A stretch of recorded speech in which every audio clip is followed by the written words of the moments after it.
Hello, good afternoon, and welcome to this Info Day session on the mission A Soil Deal for Europe dedicated to the 2024 call. My name is Luis Sanchez. I'm head of sector at DG Agri. I'm a responsible part of the mission soil team at the European Commission, and I will be the moderator for this session. So as you can see in the agenda, after a brief welcome address and an update on the state of play of the mission, we will go quickly to the different topics, to dive into the 9 topics, and we will structure the session in 3 blocks. So you will have opportunity to ask questions through a Slido. I will explain a little bit later on how to do it after each block, and then we will have a conclusion. So I also invite you to share the news of the open calls through your networks. So you have in this slide all the information related to social media. You can also follow us in our social media channels to stay up to date. So for the welcome address, we have today with us the head of the Mission Soil Secretariat, Kerstin Rosnov, as head of unit at DG Agri, Research and Innovation, and the Deputy Mission Manager, Peter Berheim, from DG Research and Innovation, Head of Unit Bioeconomy and Food Systems, to give you a general overview of the Mission Soil Work Programme 2024. Thank you very much for being with us, and Kerstin, the floor is yours. Kind introduction. So a warm welcome to all participants to this year's Info Day for the Soil Mission from my side. It's really a pleasure to be here, even if only virtually, to present the 2024 Mission Soil Work Programme. And of course, we hope for many excellent proposals coming in. As you probably know very well by now, the goal of the mission A Soil Deal for Europe, the mission Soil, is to lead the transition towards healthy soils by 2030 through the creation of 100 living labs and lighthouses. The mission also aims to fill knowledge gaps by supporting transdisciplinary research and innovation, for example, in soil biodiversity or carbon farming, many other areas. To contribute to developing a harmonized soil monitoring framework, and last but not least, to enhance soil literacy and citizens' engagement. After 3 years since its launch, the Mission Soil is part of an effective policy framework for sustainable soil management and restoration in the EU. Together with the EU soil strategy, the proposal for a directive on soil monitoring and resilience, the common agricultural policy, and many other policy developments, the mission continues to meet the Green Deal ambitions.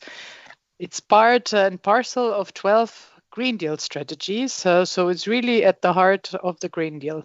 In particular, the proposal for a soil monitoring law adopted in July 2023 refers to the Mission Soil as a key instrument for its implementation. The mission has already been instrumental to assess soil health in the EU for the law, in close collaboration with the Joint Research Centre, the GRC, and the EU Soil Observatory. In March last year, the GRC launched a dashboard with 17 indicators supported by the mission, and it's further developed with additional indicators being added. The mission is committed to support the upcoming law. Let me take the opportunity to highlight that the directive is progressing towards its approval. On 10th April 2024, the Parliament adopted its favourable position to the EC proposal, and the European Parliament members support the overall aim to have healthy soils by 2050 in line with the zero pollution ambition. And we now are waiting for the Council's opinion. So things are really moving on that front as well. In summary, the mission is now reaching cruising speed. The assessment of the EU missions published in July last year confirmed that the missions are on track to meet its 2030 ambitions towards a rapid green transition. Almost 50 projects will soon form the growing Mission Soil portfolio, addressing the most urgent priorities and cross-cutting dimensions as per the mission implementation plan. And this year's work program will add additional projects to that, of course. The first 5 Living Lab projects, 25 Living Labs with many, many testing sites all over Europe, will start this year following a competitive call that attracted 44 proposals from all across Europe. The mission has also carefully paved the way to the Living Labs, first with the project Nashuns and now with Soil L, the support infrastructure that will also be briefly presented here today. I think that's a welcome addition to the program. The mission Soil has received significant attention and support from member states, regional and local authorities, and raised an enthusiastic response from the community of practitioners and stakeholders. We're already at 2,800 individuals and organizations, regional and local authorities, very important for the implementation of the mission, NGOs, industry, university, etc., from all across Europe that have signed the manifesto launched in April 23. And the mission is also progressing in mobilizing resources and connecting with other policies, such as the Common Agriculture Policy, that will invest around 40 billion euro in sustainable management and with the private sector. This new work program will invest again a significant budget of 134.5 million euro in line with the 2023 work program, where there were 139 million available. And with your help, we are committed to equip EU land managers, such as farmers, with practical tools and innovation solutions to be more resilient and also more environmentally, socially, and economically sustainable. It is very important that proposals build on the previous projects to create synergies and multiply impact. The mission also strives to further mobilize other funding resources to accelerate the green transition towards healthy soils. You will see opportunities to promote collaboration with other public and private funders and financial actors, including philanthropy. Finally, the mission is really strongly committed to contribute to a robust and comprehensive soil health monitoring framework in the EU. For that reason, all projects are expected to ensure that relevant data, maps, and information can potentially be available through the EU Soil Observatory. I think that's a very important framing condition. I wish you good luck for the applications to this year's new open call. I invite you to make use of the several resources available to prepare high-level, high-quality proposals, your national contact points in the first instance, and projects and many other available sources that my colleagues will explain in a few minutes. I now give the floor to my colleague and the Deputy Mission Manager, Peter Werheim, who will give you a bit more of the framing conditions of this year's program. Thanks a lot. Thanks very much, Kerstin, and good afternoon, dear future applicants, dear national contact points, dear participants. A warm welcome also from my point of view to today's info session on the Mission Soil 2024 work program. Adding to what Kerstin Rosenauer has already explained, let me maybe just make two introductory remarks. The first one, I would like to make a reference to one of the important documents which you will find also on the website for Mission Soil, the Mission Soil Implementation Plan, which is a important framing document, and then secondly mention some general features of Work Program 2024. On the implementation plan, this implementation plan has been developed by the Mission Board together with the Commission, was published in September 2021. You will find it on the Mission Soil internet page, and it's still an important strategic document for this mission, as it outlines the intervention logic for the research and innovation part of the Mission Soil. It outlines how to connect research and innovation with the 8 specific and the 4 transversal objectives of Mission Soil. This implementation plan has, on the one hand, 4 innovation hotspots, and additionally also outlines 4 cross-cutting dimensions. Let me briefly mention them. The innovation hotspots are soil pollution and restoration.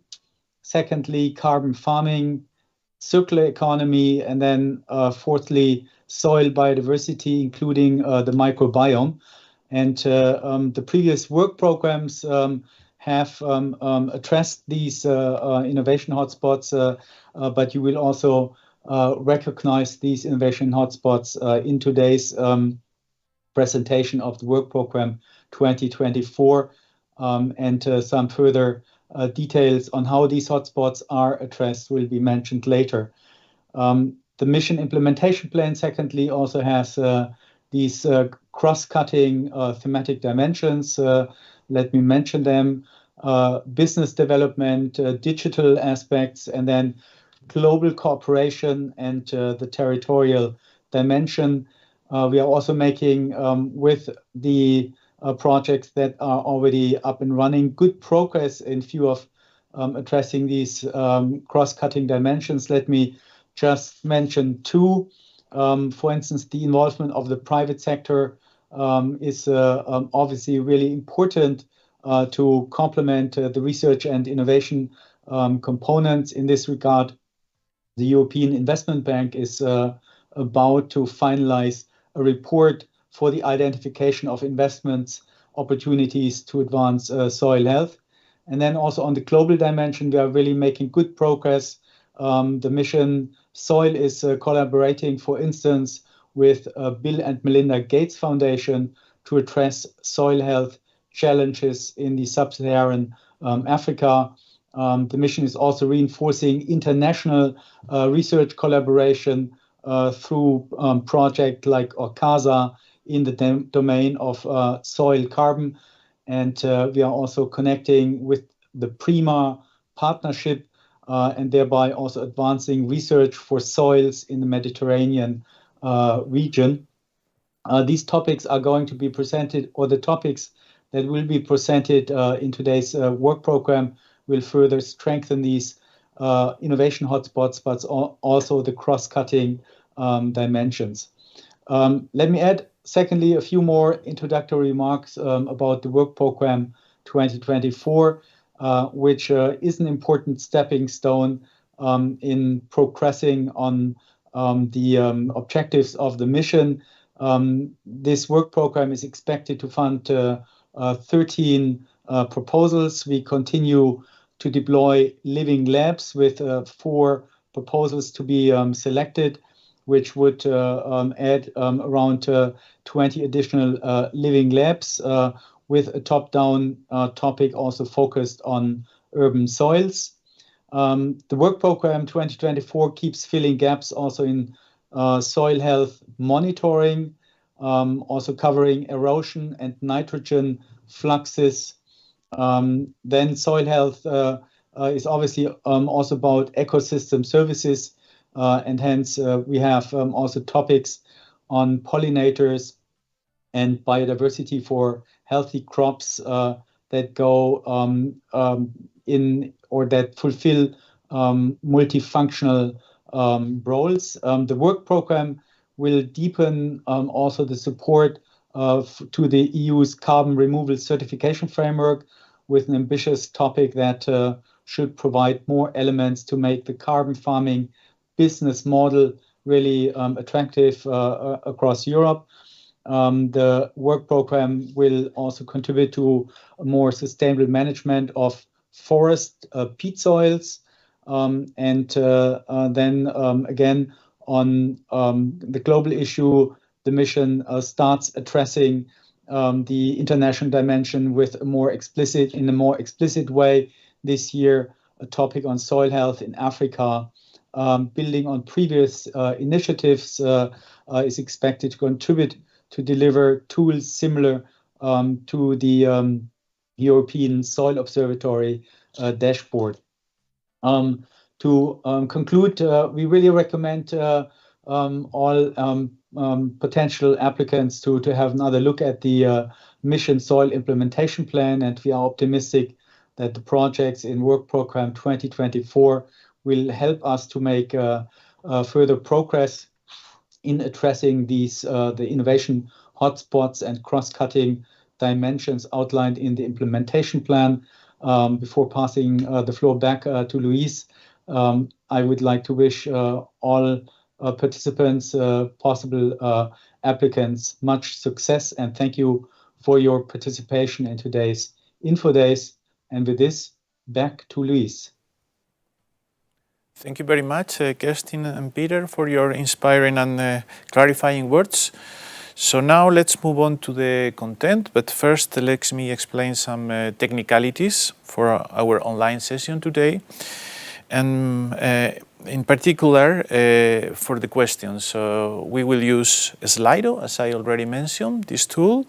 So to access Slido, please go to slido.com, insert the hashtag that you have there, UMIS-cross-info-days, and select the room. So there are different rooms for each mission, so you have to select the room ASOIL Deal for Europe mission. Or you can also simply scan the QR code that you have on the screen right now, or you will have. To facilitate moderation of the Q&A session, when you ask a question, please put the name of the topic so we can maybe group questions. We can also address more easily to the right speaker. You can also check first before asking a question that the same question has already been asked for by someone else. So you can vote, and questions with most voted questions will be up in the screen, and there will be prioritized. In case there are too many questions and we don't have time to really address all of them, we invite you to submit your questions to the Research Inquiry Service or contact your national contact points. I will insist on that at the end. So let's move on to the next slide, which is a poll. So to familiarize with Slido and to get to know you as attendees, participants connected today, I would like to start by asking you 3 questions. This is the first question you have already on the screen, which is, do you already know the mission soil? So you should see the poll appearing in a Slido, so you can answer yes or no.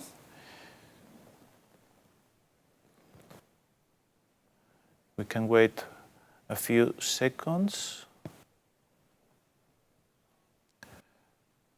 But okay, I think the result is pretty clear. I think most of you, more than 80%, 85%, are familiar with the mission. So that's good. So maybe we can go to the next question. The second question is, I think it's already on the screen, right? And the question is, which role do you represent today? So are you an individual potential applicant? Are you an NCP, a national contact point? Or are you other type of support services for applicants? Let's wait again a few seconds.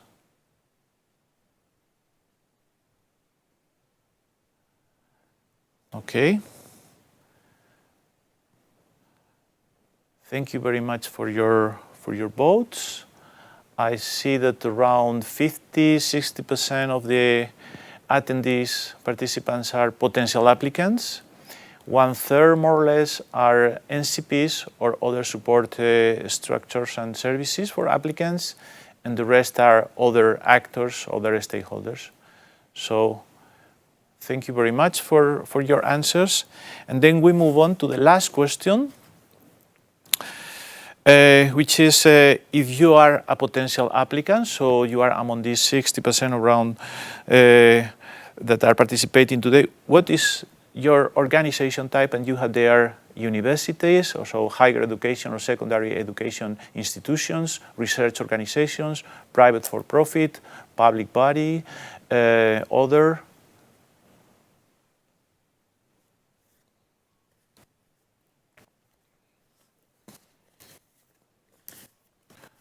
Okay. So I see that practically half of the participants, well, is moving a bit, but around 50% of the participants are research organizations.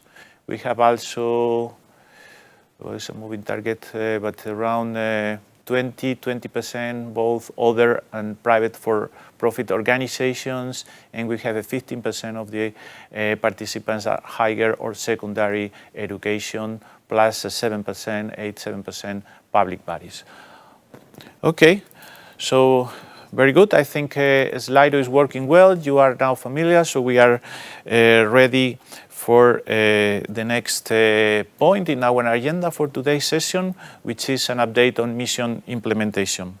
I will try to be quick because I think the previous speakers already explained a bit where we are with the mission, so we can move to the next slide. Just as a reminder, the main mission goal is the establishment of 100 living labs and lighthouses to lead the transition towards healthy soils by 2030. The mission is part of an overall strategy which is composed of three dimensions, which is the policy one, the long-term data and knowledge hub, and the mission itself as the funding instrument. The policy one was already explained, mainly composed by the soil strategy, the soil monitoring law that was proposed and adopted proposed last year, and the sustainable carbon cycle, among many other actions, strategies under the broader Green Deal umbrella. When it comes to data, Knowledge Hub is mainly the EU Soil Observatory that is managed by the JRC, the Joint Research Center, and the EU Soil Dashboard that was launched last year. And the mission, which is a novel, transdisciplinary, cross-sectoral real-life testing approach. This is basically the principles of the living labs and addresses, and I want to stress that, all land uses. So it's agriculture, forestry, urban, industrial, natural soils.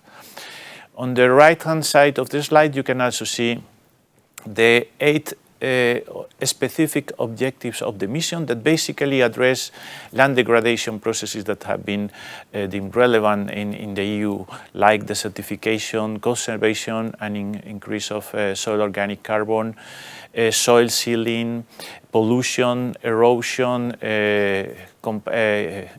biodiversity, but also the goal of reducing the EU's global soil footprint on soils and also improve soil literacy in society. So if we can move. So what is the state of play? We have already implemented 3 work programs. The first 2 ones, 21 and 22, the projects are already up and running. We have 28 projects. As Kerstin mentioned, another 20 projects, more or less, are now going through the grant agreement preparation coming from the 23 call. So we will soon reach the number of around 50 projects. And for this work program, we have a similar budget to the one we had last year, 134 million euro. You can also see the more or less the composition of in terms of type of participants, beneficiaries in the ongoing projects. You see the majority are research organizations and universities, but also a very relevant participation from private organizations for profit, but also others and public institutions. And you can also see in that map how the funding has been distributed according to the different topics and calls in the past. So you can see some member states that were more successful, but a good distribution across Europe of these topics. Next.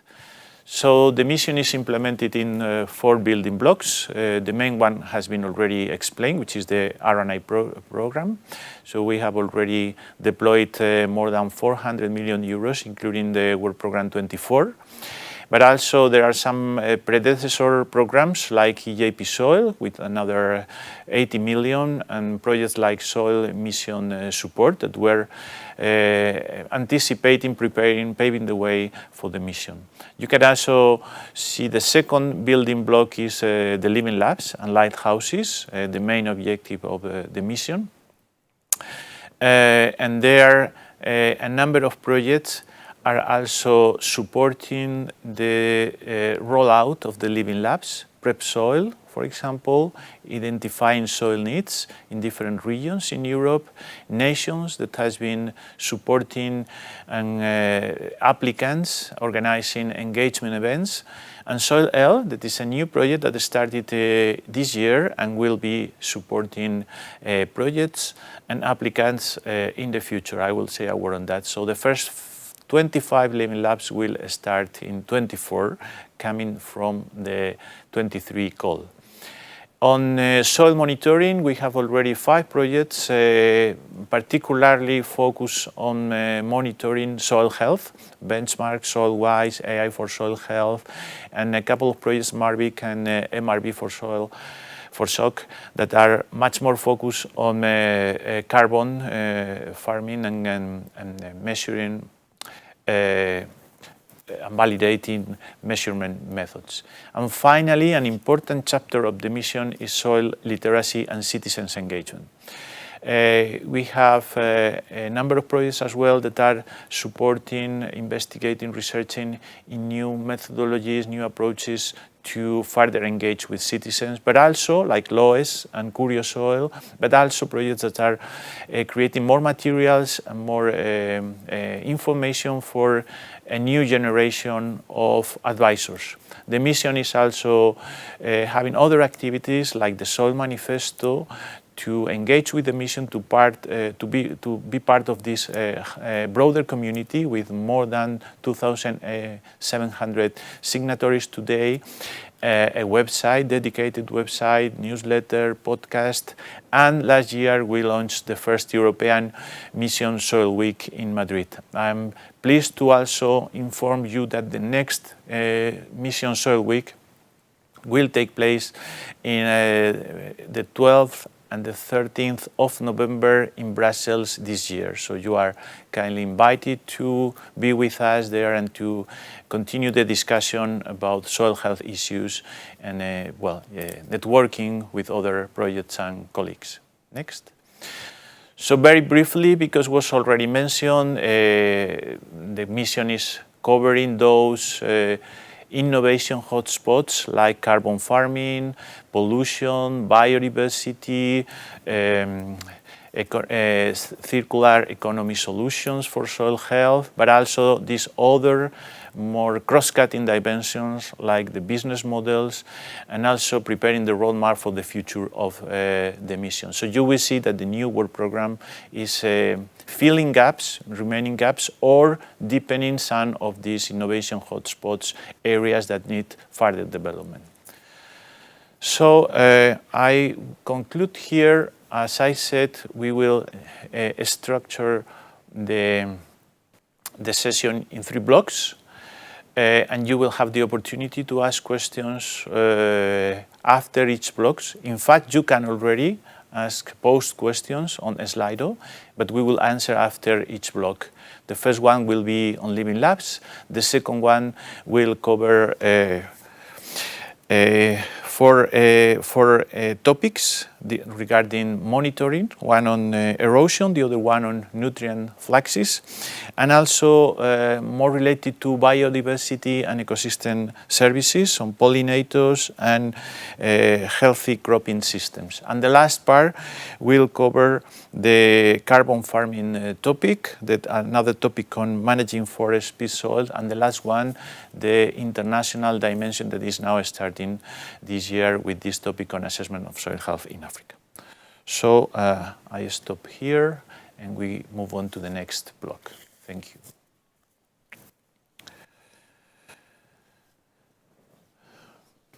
So let's start with the first block,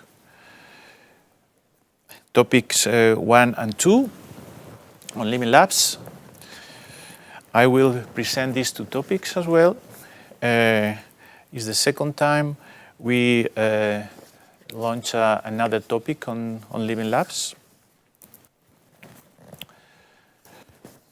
And if we can move on to the next slide.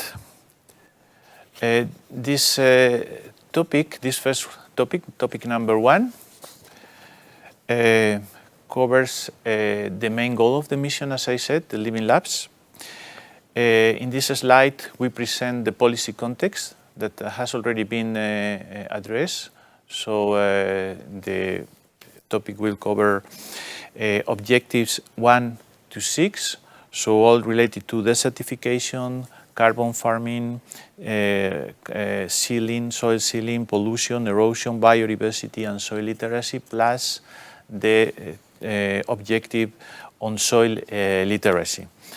The topic supports also the soil monitoring law that was already mentioned several times, and all the EU Green Deal targets related to soil, food and nutrition security, climate, biodiversity, environment, and rural areas.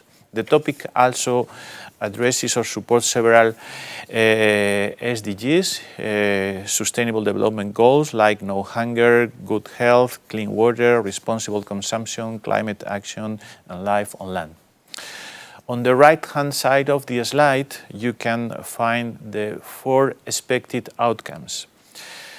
The first one is increased capacity for participatory, interdisciplinary, and transdisciplinary research and innovation, which is fundamental for the collaboration and for closing the gap between research and practice and policy. The goal here is to enhance soil health in rural and urban areas where Living Labs are working or will be working based on an established monitoring framework. You see this point is underlined, as it is an element that has been emphasized in Work Program 24 compared to 23. I have to say at this point that there are no major changes in the Work Program, but there are some points that we have tried to, or we have changed a bit, and I would like to stress those points for your information because, well, I suppose many of you will be interested in this topic. So projects are expected to propose a clear strategy for monitoring the soil health improvement. The idea here is to co-create solutions, but also to test if those solutions have a positive impact in soil health. It is also another expected outcome to increase availability on practice-oriented knowledge and tools to land managers. So we expect here that specific management practices will be tested, will be co-created, will be monitored, and will be made available to end users, land managers. And last but not least, the Living Labs are also expected to provide feedback to policy, so policymakers can also design better and more effective policies for soil protection, soil health protection, and restoration. If we move on to the next slide, what is requested from applicants?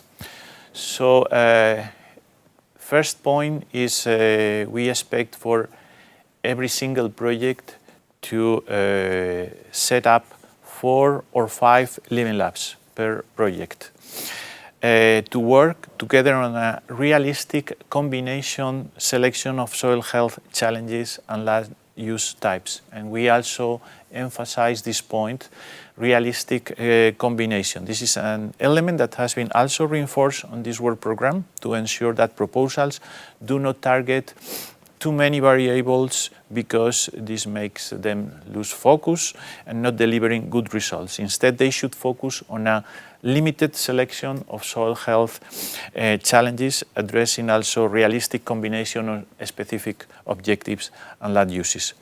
This is a way to ensure that they will be working on a common or thematically related issue. So the 5-4-5 Living Lab should work together to address a common issue.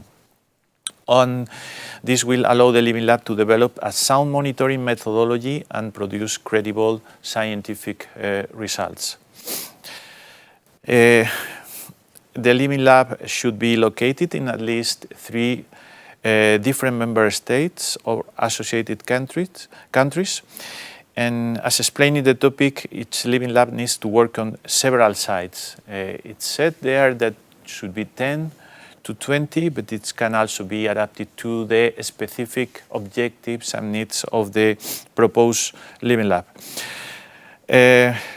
So it's important that it's possible projects, proposals allow for comparability of the same practices, addressing similar challenges in different contexts, sites and places across Europe.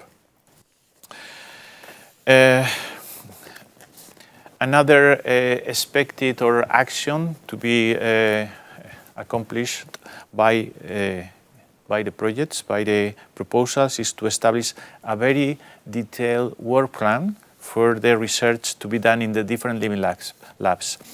So always, of course, ensuring the principles of the Living Labs, so to allow for co-design, co-development, co-implementation of solutions for the selected soil health challenges. A third bullet point is on consider the scale-up and transferability of solutions. The Living Labs have been conceptualized as catalyzers at places where co-creation takes place with the aim to transfer these results to as many end users as possible. That's important also to recall that every Living Lab should define a clear baseline for the selected health challenge. As I said, it's very important that Living Labs are capable to measure progress, to assess the positive or not impact of the innovation solutions that are being tested in each Living Lab. And this is the next point, so to monitor and assess all the proposed solutions and demonstrate their viability, not only technical, but also economical for the land managers. To this end, I think it's important also to recall that applicants and future beneficiaries are encouraged to work closely with the Joint Research Center and contribute to the European Soil Observatory. And last, Living Labs should also define strategies to ensure long-term sustainability of the Living Lab beyond the Horizon Europe funding. This includes the identification of possible business models, and we have other projects working already on business models, so we also expect collaboration with projects that are more thematically researching and producing results on business models. And also we have included a mention to encourage exploration of collaboration with other financial funding providers to combine different sources and to make the Living Labs more sustainable. Well, it's Living Lab in principle have an indicative budget of 2 million euros. So in total for this topic we have foreseen 36 million euro. And important points to be kept in mind is to describe proposals should also describe the rationale for cooperation across Living Labs within the project. So it's very important that these 4 or 5 Living Labs are also well coordinated, working together. I think it makes all sense, but we should also remind this point. Include dedicated tasks and appropriate resources to collaborate with SoilL and other relevant projects. I will explain a bit more later on what SoilL will do. And another important point to be recalled is the financial support to third parties. So this is the main objective, or the objective of this financial support to third parties is to engage more stakeholders, particularly end users, like farmers, for example, or foresters. So it's a mechanism that is not an obligation, but is an option for proposals to facilitate the participation of unusual beneficiaries of this project that for the Living Labs is a crucial point. And finally, proposals should also fill in a new table that you will find in the application form that is gathering key aspects of the Living Labs that will form part of the Living Lab project. For each Living Lab, the questions will need to be completed. This is not adding any information, it simply follows the requirements of the topic text.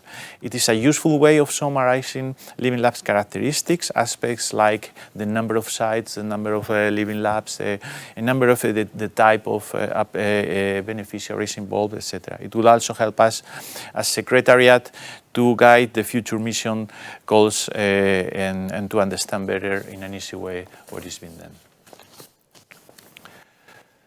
So let's move on then to the second topic, the Living Labs in urban areas for healthy soils. I will be quicker here because the main features of this topic are the same as I explained in detail in the previous one. So I will rather focus on the differences, or I will try to emphasize those aspects that are not differential in this topic.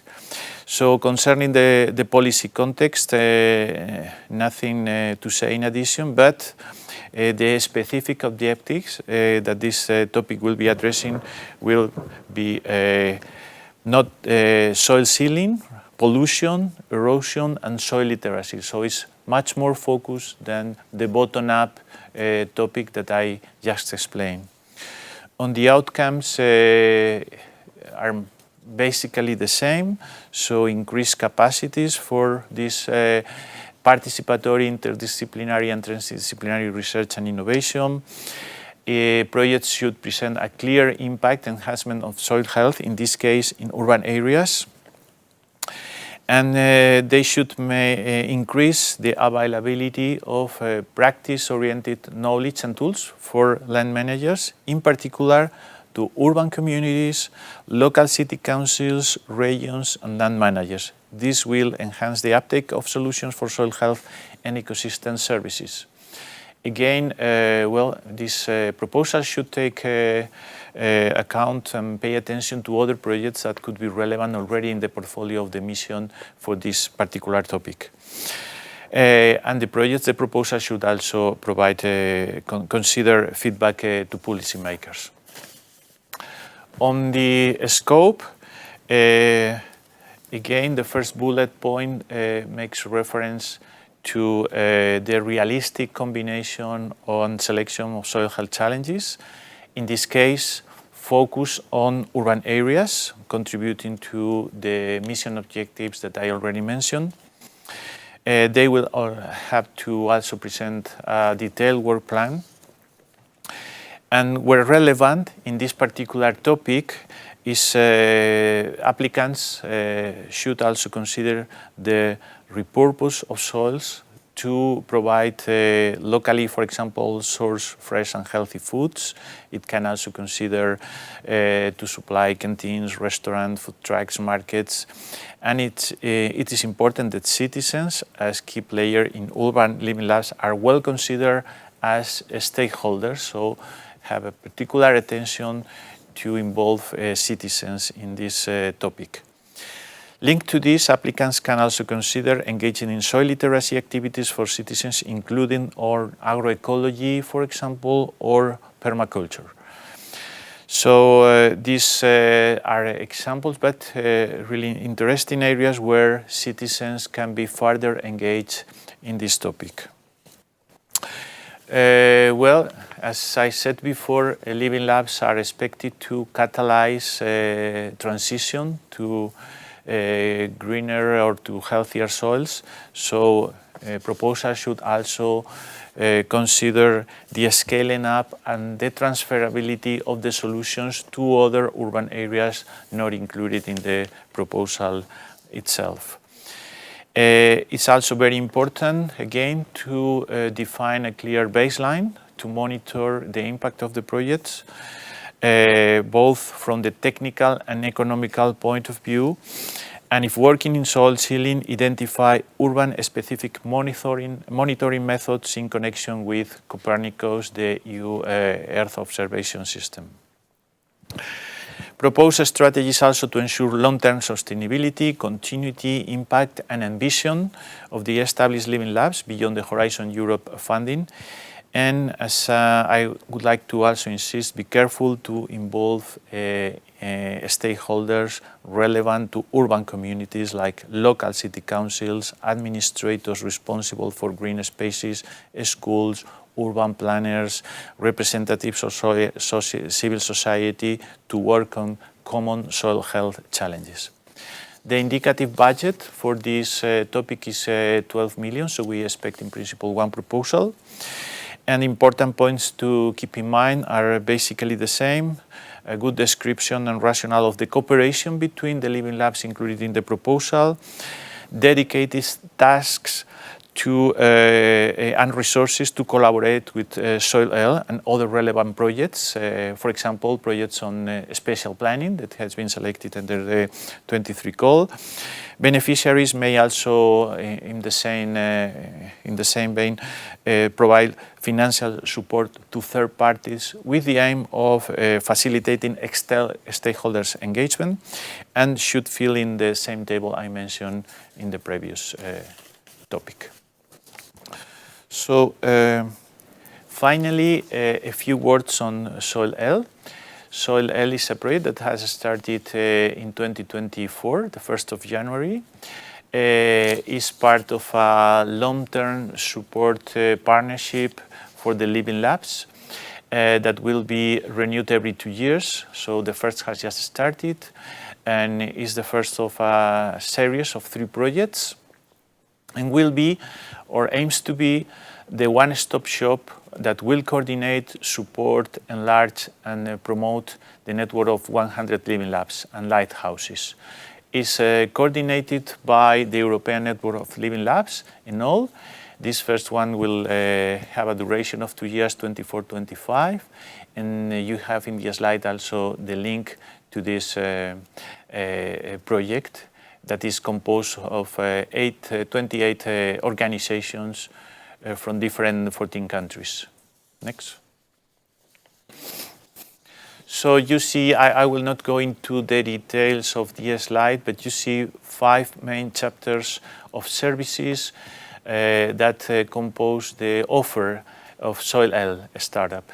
So first is coordination and support to the living labs themselves. So there will be, apart from the coordination of the projects, there will be a coordination between among the different projects for living labs. There will be also action for engagement and promotion. So we'll organize sessions for networking, for applicants, for different participants.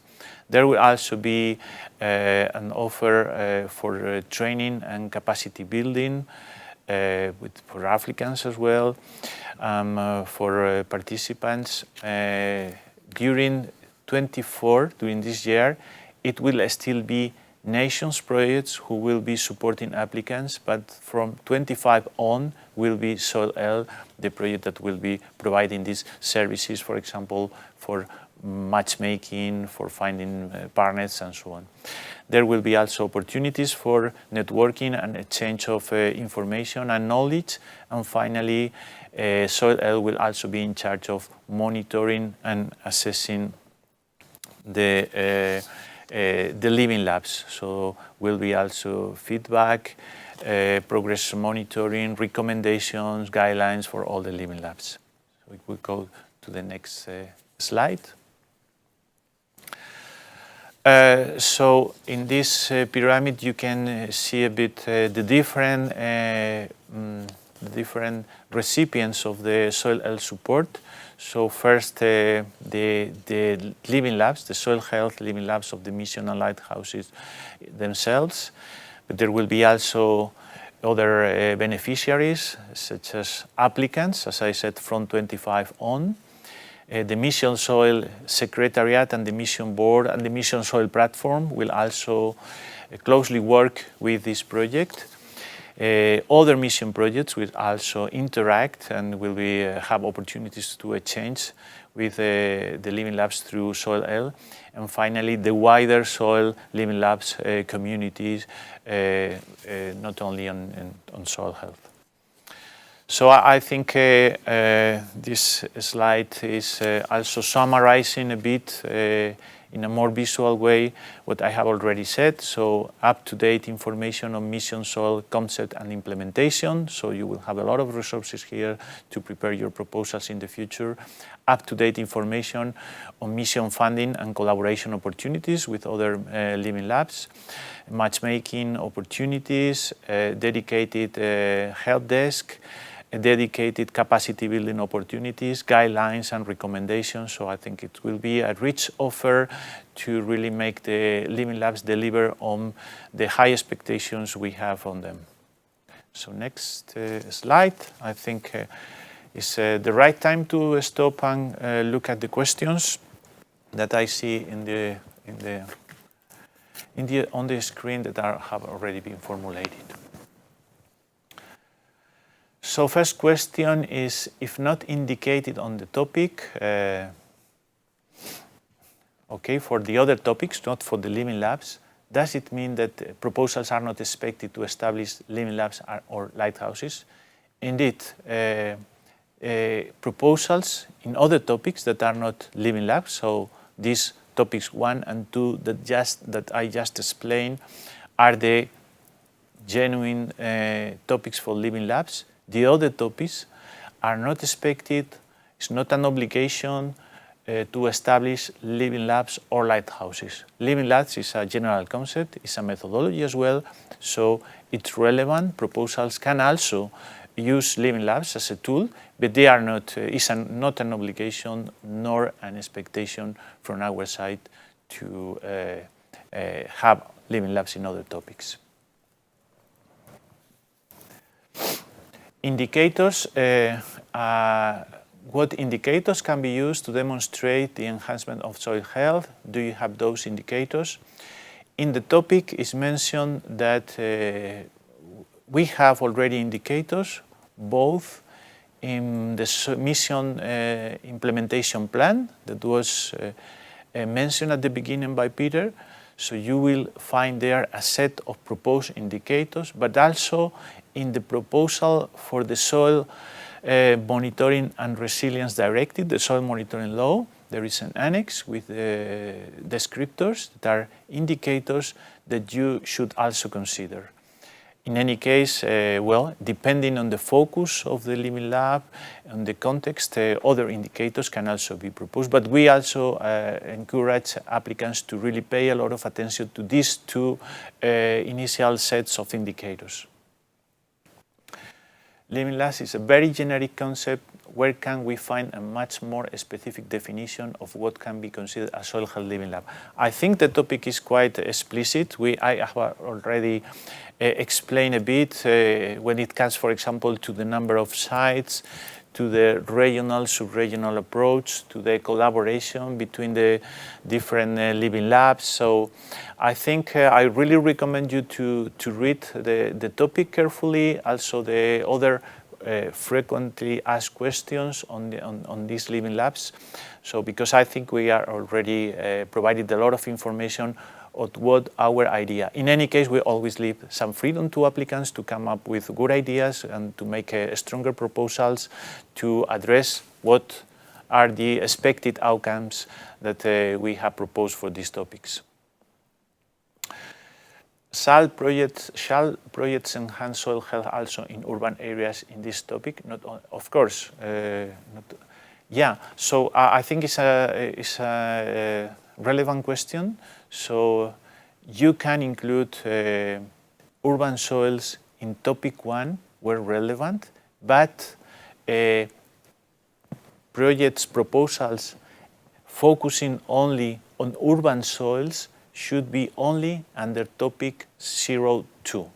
So if relevant for the challenge that the topic is considering, pollution, for example, sites or Living Labs in urban areas could be included. but in combination with other sites, again, when relevant for the challenge. But if you are addressing only urban living labs, the topic is about that. Whatever is the challenge, it should only be under topic 02. Is there an expectation that the national contact points will facilitate connection between living labs in different countries? Well, I think it's not in principle their main role.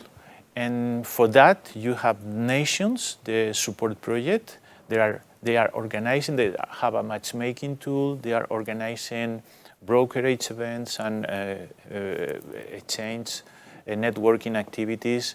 So I think they are better positioned to provide that support to the living labs or to the applicants. So I think we cannot take more questions. I'm very sorry for that because I think there are more on the pipeline. So as I said, you can send your questions. I will indicate to which direction at the end of the session. And thank you very much for all the questions, for your feedback, and we will continue in a few seconds with the second block. Thank you very much.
Okay, thank you very much for remain connected. And now we are going to move on to the second block. We are going to start with topics 3 and 4 on erosion and nitrogen fluxes. And we welcome now Panos Panagos from the Joint Research Center in Ispra in Italy to present these two topics. Thank you very much, Panos, for being with us. And the floor is yours. Please remember to stick to the time. You will have 4 minutes per topic, so 8 minutes in total. Thank you, Panos. Good afternoon, everybody. The third topic is focusing on soil erosion. The title is Towards a Dynamic Monitoring System to Assess the Status and the Spatial-Temporal Changes of Soil Erosion at European scale. It's a research innovation action. Next slide, please. So in the previous calls for the soil emission projects, as presented by previous speakers, we haven't addressed erosion till now. Also in the Horizon projects, it's a long time that last erosion projects have been proposed.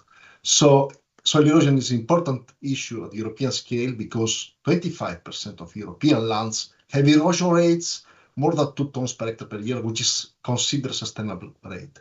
So it's very important in the policy context.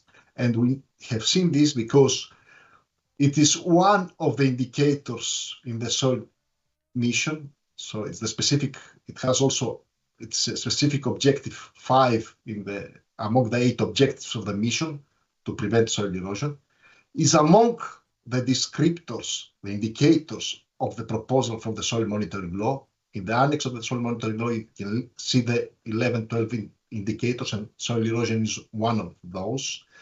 It is a common, it's a context indicator in order to assess the performance of the common agricultural policy.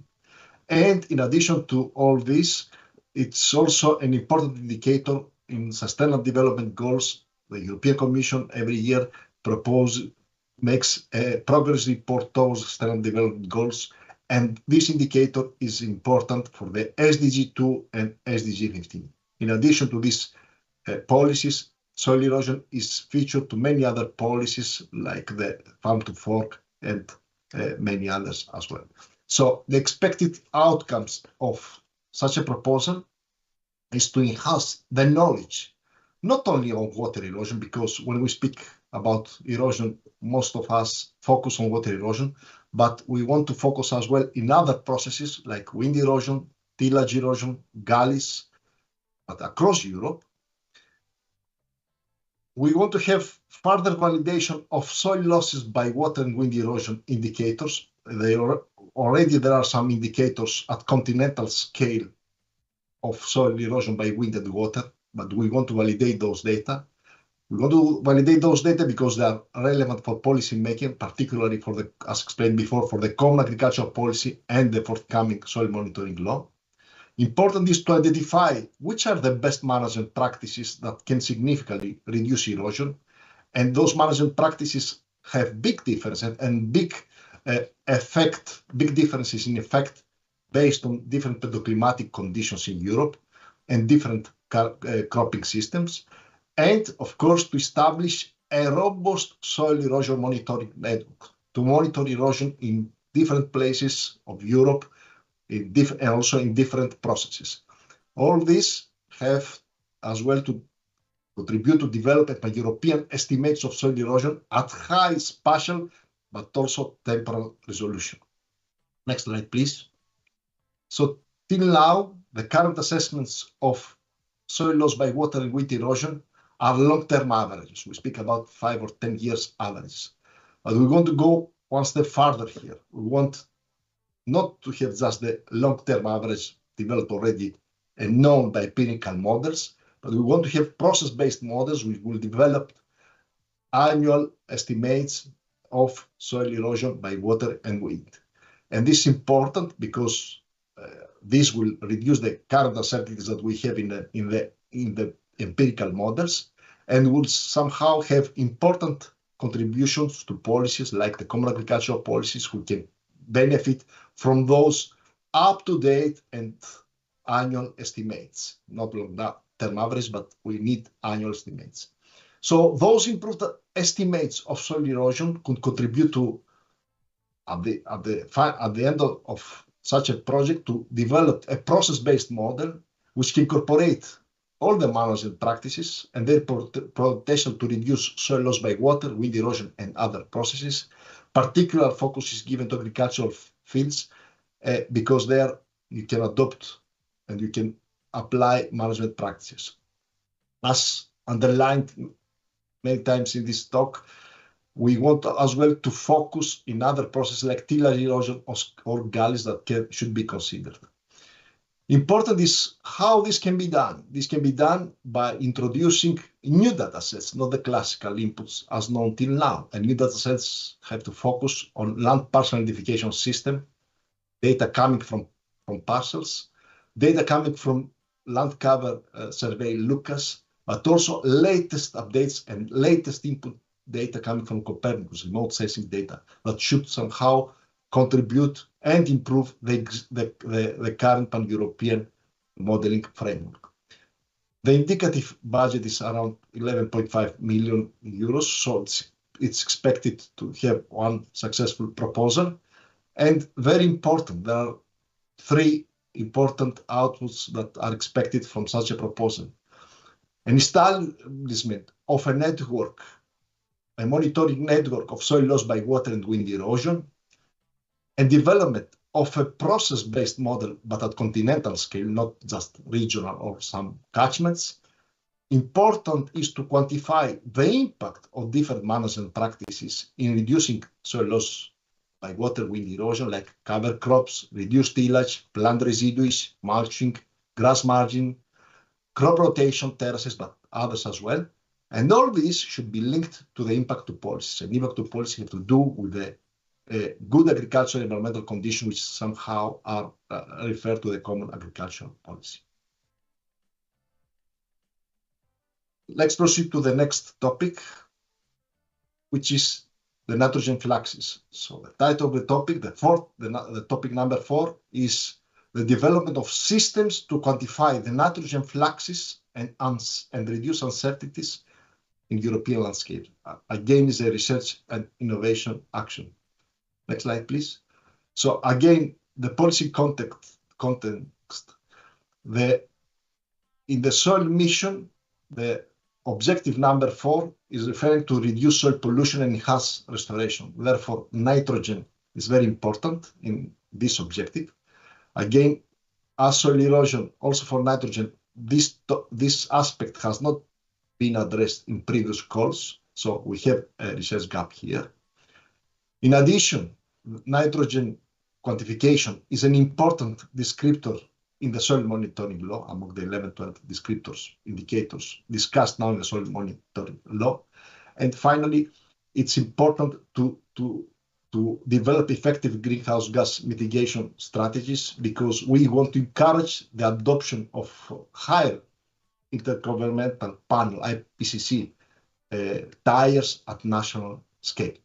So the enhanced outputs, the expected outcomes of this call are to have an enhanced understanding of the sources that contribute to the spatio-temporal variability in soil biochemical processes. So how all these sources influence the total nitrogen fluxes and budget across major climatic conditions in Europe. To advance the comprehension of the mechanism governing the nitrogen translocation from soil, including gaseous emissions and subsurface leaching into groundwater. To assess and improve the nitrogen management, because we know it's an issue, particularly in north part of the Europe, and proposals for implementation of advanced nitrogen management practices. So the proposal should come also with management practices that aim to reduce nitrogen losses. Next slide, please. So the scope, the soil-driven, we know that nitrogen is highly episodic. So the soil-driven gaseous nitrogen emissions from agriculture are often overlooked due to challenges in monitoring. We haven't a very good indicator at European scale. We haven't also a good monitoring network for nitrogen. So a comprehensive assessment both of gaseous and non-gaseous nitrogen losses, meaning very good geographical distribution and varying, which estimates as well the in different temporal resolutions, is essential to inform effective greenhouse gas mitigation strategies. So the nitrogen losses, as said, are highly episodic, and the current temporal and spatial resolution of information regarding nitrogen dynamics is scarce across Europe, is sufficient to provide a comprehensive estimation of nitrogen budget at continental scale. So at European scale, we are not able to estimate such a budget. So important is the data and observations, which are lacking, particularly in Mediterranean basis. In temperate climate, we may have such data, but in Mediterranean basis, data and observations on nitrogen emissions are missing. So the call is very data intensive. It includes a data collection, a very good data collection across different climatic conditions. So for this, accurate experimental data should be collected, need to be parameterized in models, and models to be developed. The experimental data will validate the models, which this process will increase the confidence of process-based models, process biochemical models. So finally, at the end of the project, a biochemical model at European scale should be available based on validated data coming from different experimental sites.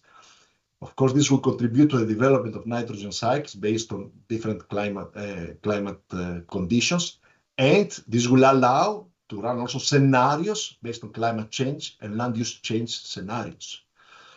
Regarding the indicative budget, it's 11.5 million euros, so practically it should be one proposal. We expect one proposal. The important aspects in this call is to employ an advanced monitoring and analytical technique to generate high temporal resolution data. So it's data, as explained before, is data intensive. The project should develop a comprehensive estimation of full nitrogen budget at European scale, and of course, as explained, to have also a development of biochemical model which can do such an estimation. And very important, for first time, we expect that the project will collaborate with past legacy projects on nitrogen and past projects which already quantify nitrogen fluxes in some areas in Europe. And for first time, we want these projects as well to collaborate and to include some other entities like philanthropic organizations. Thanks. For your explanation. So we move on quickly to the next topic number 05, soil health, pollinators and key ecosystem functions. So we welcome now here in the studio our colleague Francisco Sánchez Crespo from DG Environment to present this topic. So in 4 minutes, please. The floor is yours, Francisco. Thank you. Thank you very much, Luis. Well, I'm going to present the Research and Innovation Action, Soil Health, Pollinators and Key Ecosystem Function for a single project with a budget of 7.5 million euros. The outcome of this topic are expected to improve our knowledge and understanding of the biology and the ecology of insect species that spend part of their life cycle on or in the soil, with a specific focus on ground nesting pollinators. Also, to improve our understanding of the major causes of the decline of these insects and the synergistic effects of various threats, including the quantitative and qualitative aspects related to the magnitude of their decline. And finally, to develop more effective measures to tackle the loss of soil-dependent insects. Given those expected outcomes, this action is aligned with the objective of several policy initiatives at European level, such as the EU Biodiversity Strategy and the proposal for a nature restoration law, the Pollinators Initiative, obviously, the Soil Strategy with the proposal for a soil monitoring law, and the Farm to Forest Strategy with the action plan for organic production.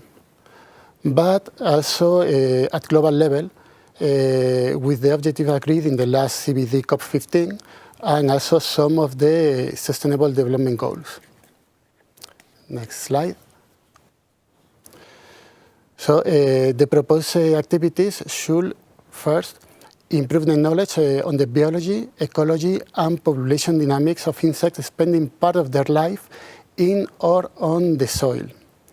A special focus on lesser-known species, regions, and major threats. Second, contribute to the development of monitoring methods that can be relevant for the pollinators monitoring framework. Third, identify soil conditions associated with high diversity of pollinators and map regions of particular interest. Fourth, analyze the effect of different soil management practices, plant protection, and soil management methods across different farming systems, and compare intensively managed areas with protected areas. 5, develop and demonstrate soil remediation and mitigation practices to address the cause of the insect decline. And finally, to provide recommendations for best soil management practices to integrate pollinator conservation and restoration across the weather landscape and enhance habitat connectivity and pollination services. Selected projects should seek potential synergies with other EU-funded projects. Also, the proposal should collaborate with the EU Soil Observatory, with the Soil-Wise project and the EU Knowledge Service Center for Biodiversity to guarantee the open access, longevity, sustainability, and interoperability of the outputs. Also, international cooperation is encouraged, and there is also potential opportunity of collaboration with the living labs of the soil mission. And finally, the proposal must implement the multi-actor approach involving at least the following stakeholders: researchers, landowners or land managers, and representatives of civil society, notably environmental NGOs. Thank you very much, Luis. Thank you, Francisco, for this introduction to this topic. And now we move on to the next one. And we have our colleague Gisela Quaglia from DG Agri, who will present topic 06, which is harnessing the multifunctional potential of soil biodiversity for healthy cropping systems. Thank you very much, Gisela. The floor is yours. Thank you, Luis. So I will present today an innovation action that aims to harness the multifunctional potential of soil biodiversity for healthy cropping system. This topic has a total budget of 16 million euros and 2 proposals are expected to be funded. Next slide, please. Thanks. So this action will contribute to the goals and the targets of the Farm to Fork strategy and the biodiversity strategy, notably to the target to reduce the use of pesticides, reduce the use and risk of pesticide by 50%, and the use of more hazardous pesticide by 50%. This topic supports the Common Agriculture Policy, the EU Action Plan on Organic Production, and it will support as well the objectives of the future Nature Restoration Law and the EU Convention on Biological Diversity, COP15. Regarding the soil mission, it contributes to the implementation of the mission-specific objective 4, reduce soil pollution and enhance restoration, and 6, improve soil structure and enhance soil biodiversity. So the project's results are expected to contribute to 5 expected outcomes. First one, that's the soil and crop health is enhanced, and there is a sustained crop productivity and food security while promoting the stability and resilience of agriculture and increase agrobiodiversity. There is a reduction of reliance on external inputs via better plant-soil synergy and exploiting the potential of the soil microbiome. The harnessing soil biodiversity for improved soil functions. The availability of integrated pest management practices is enlarged, so we create new practices to enlarge the toolbox available for farming, and to increase and accelerate the uptake of good practices for sustainable plant and soil health. Next slide, please. Thank you. So this topic centers on below ground biodiversity that plays a fundamental role in soil structure, nutrient supply, water cycling, and the biocontrol of plant pests and diseases. So there is a need to develop, to test and deploy management practices and innovative solutions that, by enhancing soil health, will facilitate, for instance, the management of soil-borne plant pests and diseases, and to support ground nesting pollinators. The scope of this topic is vast and encompasses several activities. The main one is to develop and test site-specific innovations that include management practices, solutions and tools that promote soil biodiversity, that enhance soil health, stimulate plant growth, reduce chemical inputs to control soil-borne plant diseases and root-feeding insects, and support ground nesting pollinators.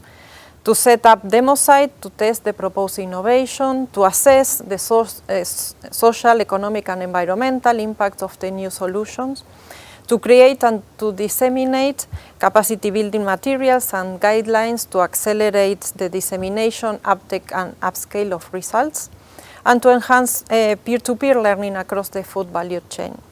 Additional elements to take in consideration for these topics is that it should focus on arable crops, should cover several pedoclimatic zones. The results need to benefit both conventional and organic farming. Multi-actor approach should be implemented. There is a possibility to make use of the financial support to third parties to implement activities in the demonstration sites and encourage end-user engagement. And finally, the collaboration with the EU Soil Observatory, the EU Knowledge Center for Biodiversity, and the project Soilwise. More details about these projects and all the details about this topic can be found in the text of the work program. Thank you. Thank you very much, Gisela, for the introduction of this topic. So now we still have like 10 minutes for questions and answers. I don't see many, but the first one is for Panos. On topic 03 on erosion, and the question is, what type of stakeholders are expected to participate in the soil erosion monitoring network that is mentioned in the topic? So we expect colleagues who are in the field and will monitor soil loss by different processes of soil erosion, water, wind, tillage erosion. Practically, we'll estimate with visual assessment or we'll measure with plots in different pedoclimatic conditions across Europe, and we'll give these inputs to the modelers who will develop this pan-European process-based model. So we expect a large network for the first time of stakeholders who will measure or estimate with visual assessment or measure with plots soil erosion across Europe. And just to back up also in the very premature question that was also addressed by Luis, it's expected as well some collaboration with living labs, because in living labs, those erosion processes can be somehow monitored, but the call itself does not establish living labs. Thank you. Thank you very much, Panos, for the clear explanations. Please, I think we still have like 5-6 minutes for more questions, so please take the opportunity. We have presented 4 topics. So the next question I see on Slido is topic 05, let's say on pollinators. And the question is this topic only focused on improving knowledge on pollinators or also for other insects spending part of their life cycle in or on soil? Francisco? Okay. For this topic, we expect to include, in general, insect species spending part of their life cycle in or on soil, but with a special focus on pollinators, ground nesting pollinators, but covering in general all insect species that could spend part of their life cycle in or the soil. Okay, thank you very much, Francisco. So next question is also for you on the same topic.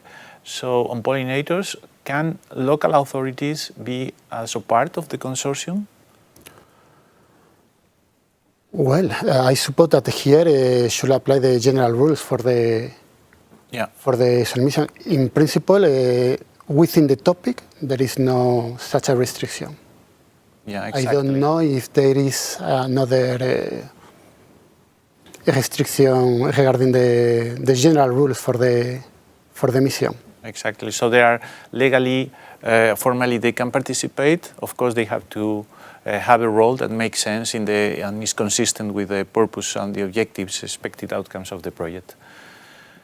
Okay, very good. So I see no more questions. Yeah, can you send a topic? I think it's very popular for you. Then, can you describe the international cooperation that you expect in this topic? Okay. International cooperation in this topic is not mandatory. It's encouraged. Of course, the problem of pollinators and insects in general decline is not a localized problem in Europe. It's happening worldwide. So we encourage cooperation with another research center or stakeholders within other places of the planet to try to give a more international aspect solutions to this problem. Okay, clear.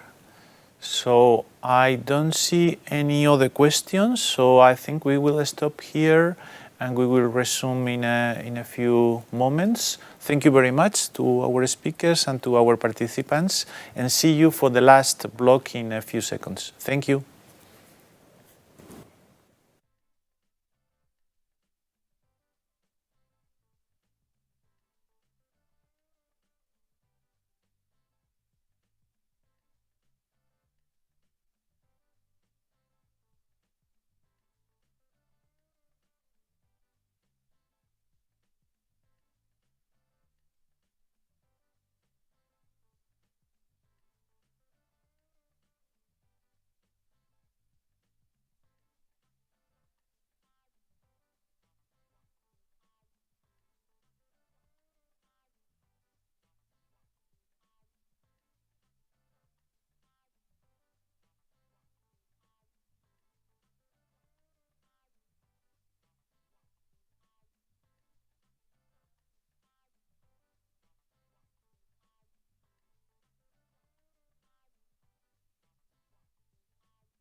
Hello again. Welcome back. So we move on to the last block of topics.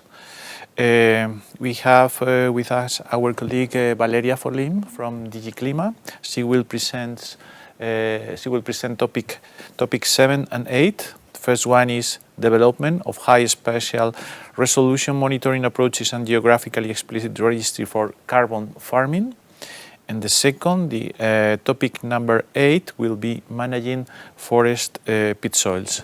Valeria, thank you very much. The floor is yours. Thank you, Luis. Good afternoon, everyone.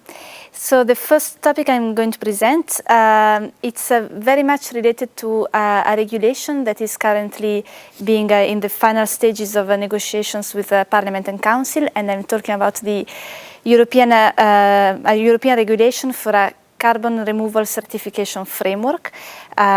So in this regulation, we aim at creating a European framework to certify carbon removals, and two very important features of this piece of legislation that these projects can help achieve are baselines, so the benchmarks against which we compare the climate benefit of carbon removal projects, and a registry, because the co-legislators asked us to create an EU-wide registry for all carbon removal certificates.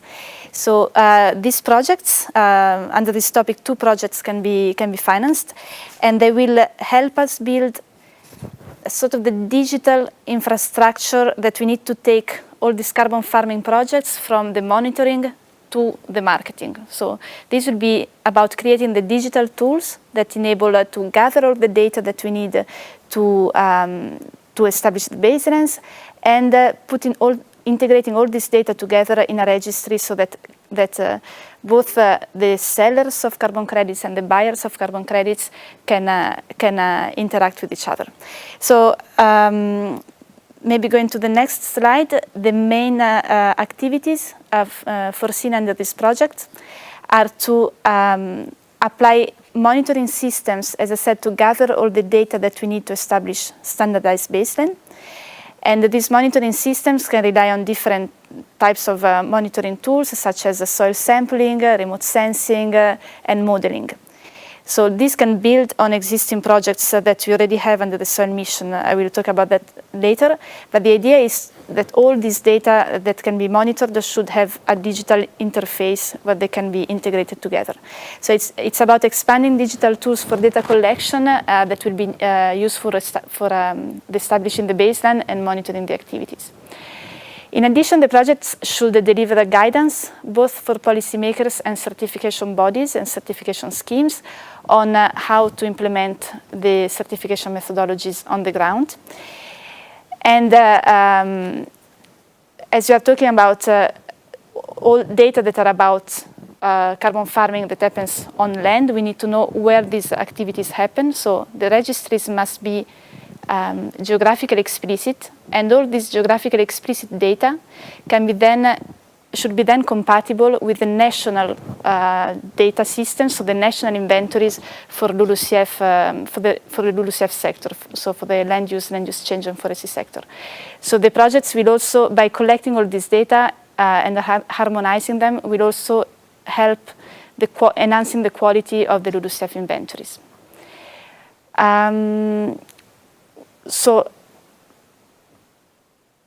So as I said, the main outcome will be a digital marketplace, a registry for all the information, for all the data about carbon removal activities.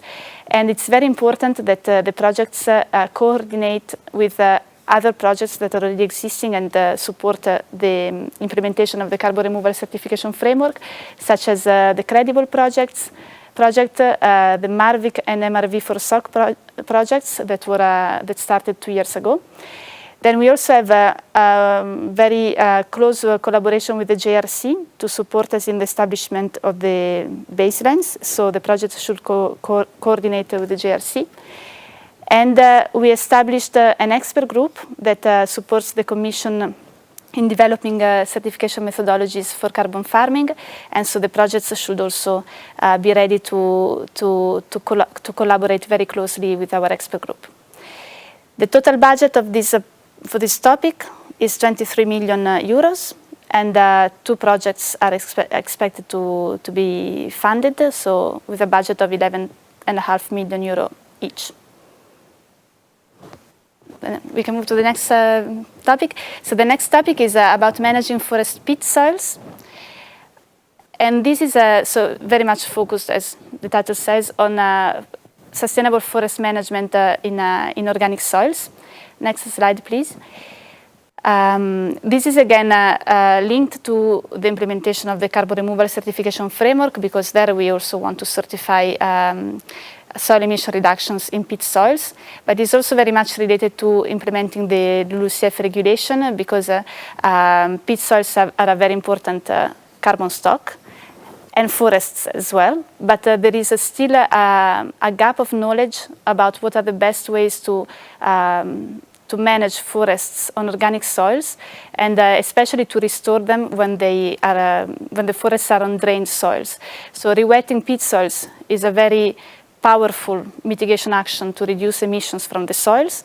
But when this happens in a land where the main land use is forestry, we still have to better understand what are the trade-offs between rewetting these peatlands and the impacts on biodiversity and on other environmental aspects. So the expected outcomes of this project will be to improve knowledge and data on forest peatlands and their management, to better understand the management measures and the solutions to sustainably manage forests on peatlands, and to help forest managers and policymakers to make better informed decisions on peatland restoration and peatland management approaches. So we really need to understand better the benefits and trade-offs of rewetting peatlands when there are forests. The next slide. So the proposed activities should demonstrate climate positive and biodiversity relevant forest management on peat soils, including rewetting. Should assess the benefits and environmental impacts of carbon sequestration practices, and provide information and indicators to maximize the climate and also biodiversity benefits. They should improve monitoring techniques, and they should help to assess the potential of forest management activities on peat soils, and so that these can be replicated and scaled up. And finally, the project should develop recommendations for policymakers and land managers. The indicative budget for this project, for this topic, is 10 million euro for one project, and it is very important that the proposed approach has a multi-actor approach, and again to coordinate with the projects that are already working on the implementation of the carbon removal certification framework, and with our expert group on carbon removals. Okay, thank you very much, Valeria, for your explanations and on this topic 7 and 8. And now we welcome back Panos Panagos from GRC in Italy to present the last topic number 9, which is on assessment of soil health in Africa. Thank you, Panos. The floor is yours. As said, this is the topic focusing in soil health in Africa. It is the first topic that we touch with the international dimension of the mission. So for the first time, we propose such a topic. It's innovation action. Next slide, please. Regarding policy context, again, it fits very well to the mission objective 4 to reduce soil pollution, enhance restoration. Of course, there is the EU and Africa Partnership on Food and Nutrition Security. We know that next month, 7 to 9 of May, there will be a summit in Africa, in Nairobi, about soil health in Africa. So the aspect is very relevant for the collaboration EU and Africa, particularly in the soil health. In addition, soil health is one among the objectives to support the global commitments of the EU in the SDGs. And the IPBES has mentioned many times the important land degradation issues that we face in Africa. So we want to focus in Africa. So the expected outcomes mainly are in two main issues. First of all, we want to enhance the current data that exists for soil health in Africa and to inform policymakers and organizations about those datasets. And based on those datasets, we want to develop, as we have done for the EU Soil Observatory, something similar to assess soil health in Africa. We know that the current status of soil data in Africa is not so mature as it is in European scale, but we expect with such a project to reach a kind of maturity where as much as data on land degradation processes will be collected in order to apply the convergence of evidence approach that we have applied in EU Soil Observatory and create something similar in Africa. The second important outcome has to do with the land management practices that somehow improve soil health. So it's important somehow to collect all those land management practices and have them in place to inform policymakers. Next slide, please. So we know that Africa has a large degree of degraded soils because of population growth, land use changes, and of course, climate conditions. So the characteristics of African continent contributes to increased competition of land, less land per capita per farmer, resulting, of course, in unfavorable economic farming and ecosystem management. So we need a holistic system approach to address multiple contexts and specific health issues in Africa. There should be an evidence-driven analytical framework which is needed to adequate soil health prioritize and set the planning at regional and national scale. So the indicative budget for such a project is 7 million euros. It's expected one proposal. The important aspects in this proposal is to develop a scalable African-wide soil health dashboard as the EU soil health dashboard, which it's important to include as well a long-term plan. This means that the dashboard will be developed in this project, but somehow should ensure that the dashboard remains for long term. Identify, of course, the critical local and regional thresholds, because in Europe we have different thresholds for different soil processes, but in Africa we have something different, and this project should identify those thresholds for key soil health parameters. This project includes a massive data collection on new data to fill the current knowledge on soil health in Africa. And of course, in such a project, you cannot do such a project without the participation of African countries. So at least we encourage at least the participation from at least 8 countries in this project. Thank you very much. Thank you very much, Panos, for introducing this topic 9 on soil health in Africa. So now we open Slido because we have time for a few questions. And the first one is particularly in this topic, so exactly taking from your previous explanations. The question is, to which extent, if any, can partners in Africa apply for funding in this topic? Yes, we said before that at least participants from 8 African countries should be part of such a consortium. It's encouraged the participation, of course, according to the rules set in the Horizon framework. But it's important we have the participation coming from. Thank you. Yeah, if I may complement on this question, yes. So low and middle income countries are automatically eligible for funding. So most of African countries are eligible. In any case, you have a substantive list of countries available in the general annexes of the work program, so you can check. The second question is for Valeria on topic 7. It seems the budget is too small in this topic to allow proposals to contribute to all mentioned outcomes. Is it correct? And should a proposal address all mentioned activities?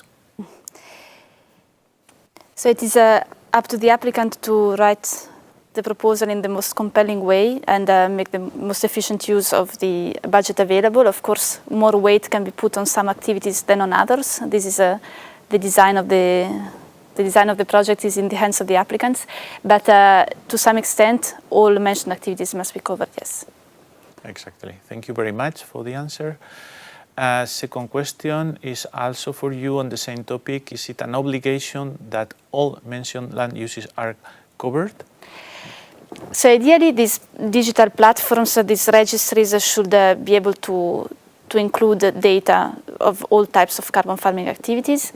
But there could also be a specific focus. Some projects can be more specifically focused in some regions of Europe or in some types of land uses. So again, this is a bit up to the applicants and the nature of the consortium to decide. But the methodology itself should be able to integrate different types of data. Then So the digital tool themselves should be able to integrate different types of data, and then the piloting of this registry can start maybe with some more specific types of data. Okay. And then could be scaled up. The important thing is that eventually this can be scaled up to become a registry that covers all types of carbon farming activities. Okay, thank you very much. So next question is for me. For you as well, is the same topic. Must we suggest a baseline in our proposal and then it will be validated by JRC and a group of experts? So we now have a contract with the JRC to help us establish a methodology to compute this standardized baseline, that it's an important feature of our regulation. The JRC's role is to design a methodology to establish the baseline. What we need is the data, the data to apply this methodology that the JRC will design.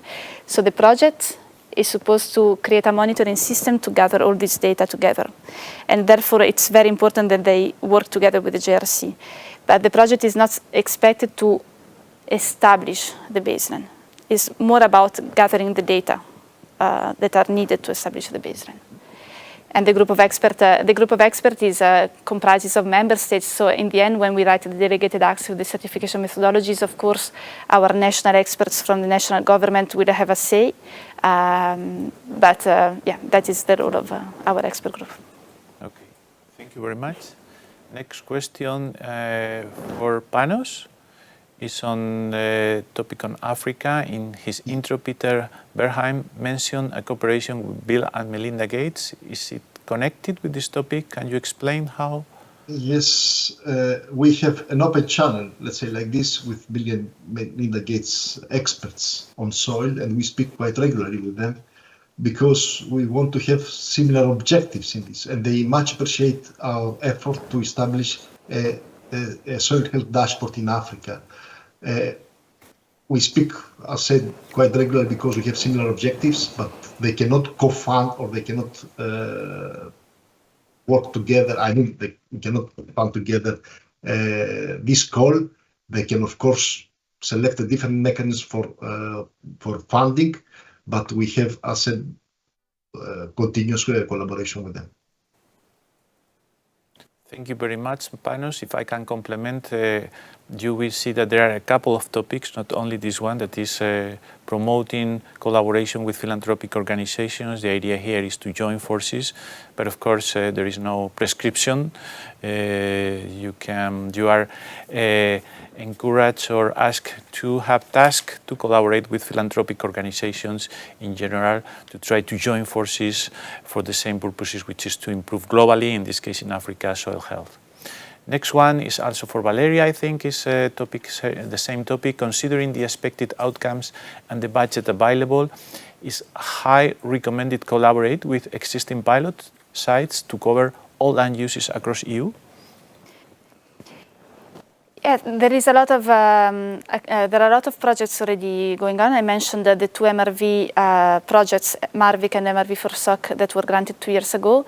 And then last year there was a call for living labs in carbon farming that is currently, I think, in the final negotiations for the grant agreement. So the project is expected to coordinate with these existing projects and build on them rather than repeat what they have done. Okay, thank you very much. Next again for you, Panos, on the Africa topic. How should links with existing projects be demonstrated in the proposal? Of course, it's encouraged that the project is making use of existing knowledge coming from projects that already, horizon projects that are operating in Africa, like Soils for Africa, or organizations who have funded projects in Africa, like GARDA. But it's a completely different project. It's not a follow-up or a continuation or a number 2 Soils for Africa. Here we speak about an establishment of operational soil health dashboard. Thank you. Thank you very much. Next question is again on topic 07. Is there a specific contact point in JRC that we should contact at the proposal writing phase to get info on their methodology? So the contract with the JRC is started only 6 months ago, so there is no methodology yet. It is something that should be ready by next year, end of 2025. But yeah, you can contact Panos and his team that are working on this. So I turn the ball to Panos and Emanuele Lugato and his team. Okay, very good. So we continue with you. Should the project work on testing digital tools and develop a pilot registry, or should it deliver a fully working registry that is final? So the regulation asks us to put in place an EU-wide registry by 2028, which is seen in 4 years. This project should create a pilot registry that can be scaled up at the EU level. But then the actual EU registry will be created, well, we don't know yet how it will work, but it will be for the European Commission to set it up. So the project has to propose a pilot registry to test it already with voluntary certification on the ground. So it is supposed to be up and running, but it's not supposed to be the EU-wide registry. There will be more legislative steps in between. Yeah. Okay, very clear. Thank you very much.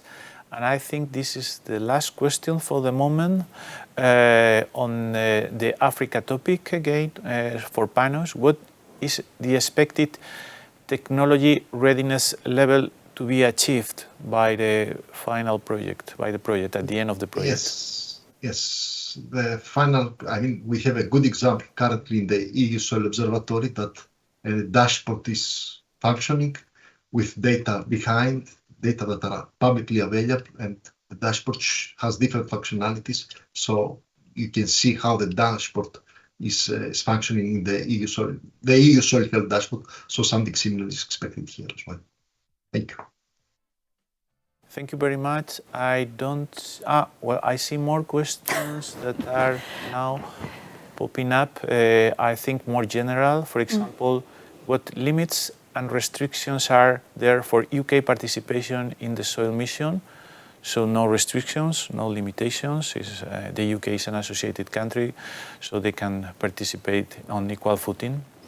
Next question is, are there statistics to understand which country has won most of the mission soil pass calls? I think this was also responded by the moderators, but in any case, yes, the Horizon Europe dashboard offers information on the success or in general the participation of the different countries, so you can see there which countries have been more successful.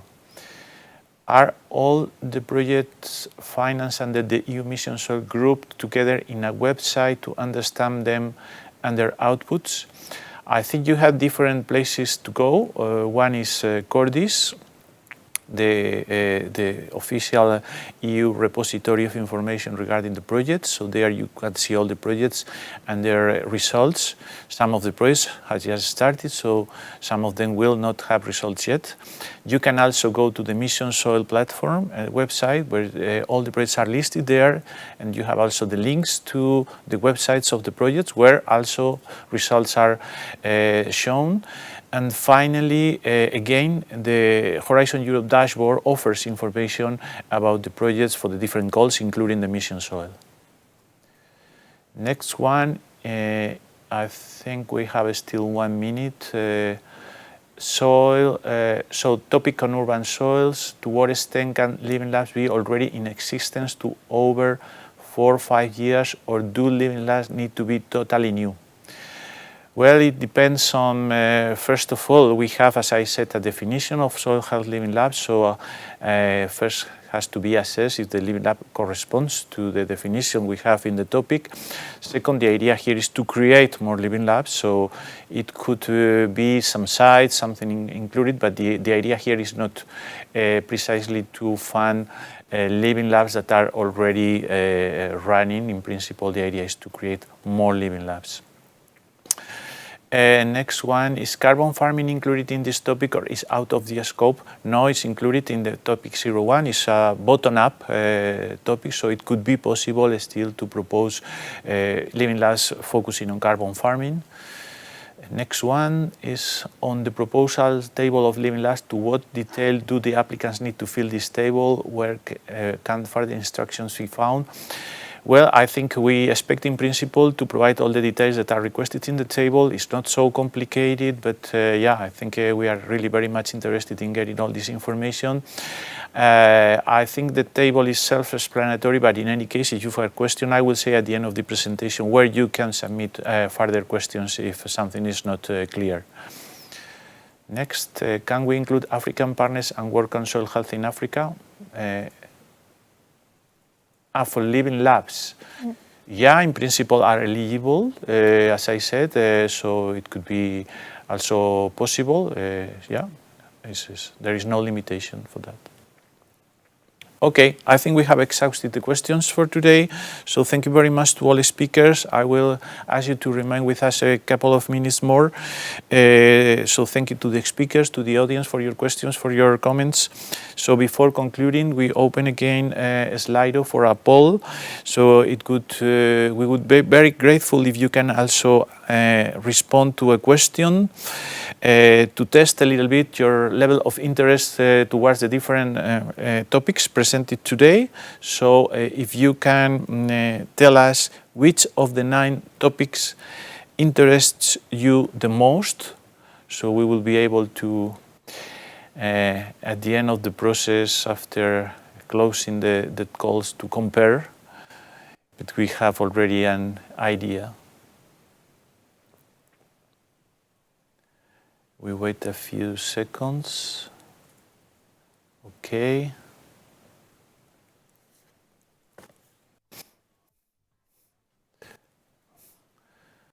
Okay, it seems Living Labs is the first, but I don't think very representative yet. It's changing quickly. Let's wait a bit. It's more stable.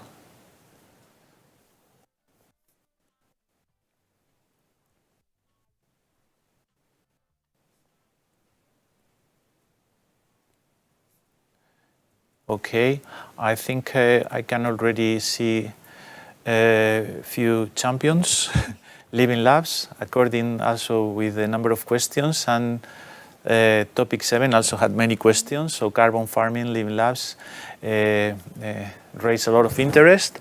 Also the topic on harnessing the potential of biodiversity for crop protection, urban living labs as well, soil erosion, nitrogen fluxes. Okay, so changing a bit the order, but basically these topics are the most voted so far. So thank you very much again for your votes, for your contributions. And last slide, last information from my side to conclude our sessions is to inform you that the NCPs, the National Contact Points for Missions, the networking project of national contact points for the 5 EU missions, is organizing a brokerage event on the 21st and 22nd of May this year. So the event focuses on all Horizon missions, but also the new European Bauhaus facility and cross-cutting activities. The event will be structured into parts. First a plenary session and then a time dedicated to bilateral meetings. So I think there were questions about finding partners. I think this is another good opportunity for stakeholders to build networks and project proposals. Registration are open and will be open until the 17th of May. So if we can move on to the last slide. Thank you very much. Thank you so much for following this session. Here in this slide you have links to the frequently asked questions, so you will find further information there on the topics, also to the research inquiry service that I mentioned is a place where you can submit further questions if you didn't have the opportunity to get them responded today. And finally, the link to your national contact points that in your country, in your language, will be able to provide you very good information on how to prepare the proposals. So again, thank you very much for attending this session, and we wish you good luck with the preparation of your proposal and great rest of the day. Thank you very much.